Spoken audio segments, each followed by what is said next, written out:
నమస్తే, మీ senior journalist దేరంగల Krishnaiah. ఈరోజు ఆంధ్రప్రదేశ్ రాష్ట్రంలో వృద్ధాప్య పెన్షన్ల కార్యక్రమం పులివెందులలో కూడా ఘనంగా చేపట్టారు.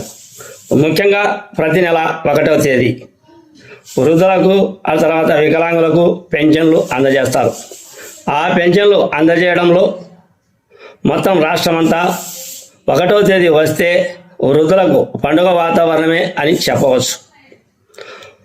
30 అటు తర్వాత 31 ఏదైనా సెలవులు వస్తే ముందుగానే 1వ తేదీ రాకముందే పెన్షన్ కార్యక్రమాన్ని కూటమి ప్రభుత్వం చేపడుతూ ఉంది. ఈసారి పులివెందుల పట్టణంలో ప్రతి నెల ఇస్తూ ఉంటారు.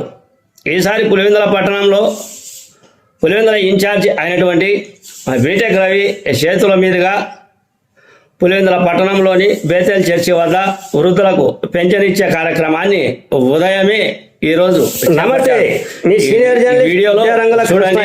ఇలా పెన్షన్ పంపిణీ కార్యక్రమంలో పాల్గొన్న బీటెక్ రవి పులివెందుల మున్సిపాలిటీ పరిధిలోని పెద్దకొండప కాలనీ సచివాలయం పరిధిలోని బేతేల్ చర్చి లైన్లో ఎన్టీఆర్ భరోసా పెన్షన్ పంపిణీ కార్యక్రమంలో భాగంగా Pulivendula TDP incharge B Tech Ravi వార్డులోని ప్రతి ఇంటికి వెళ్ళి స్వయంగా పెన్షన్ పంపిణీ చేశారు.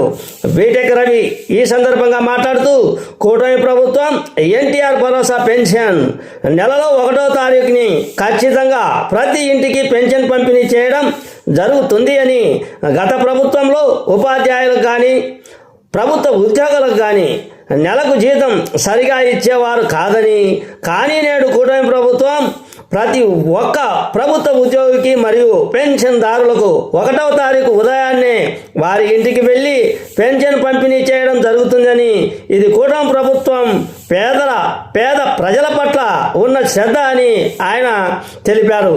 కూటమి ప్రభుత్వం గౌరవ ముఖ్యమంత్రి నారా చంద్రబాబు నాయుడు ఆదేశాల మేరకు రాష్ట్రంలో ప్రతి ఒక్కరికి పెన్షన్ కార్యక్రమాన్ని ఇస్తున్నామని, సంవత్సరానికి 33,000 కోట్ల రూపాయలు ఖర్చు పెట్టి పెన్షన్ ఇవ్వడం జరుగుతుందని ఆయన చెప్పుకొచ్చారు.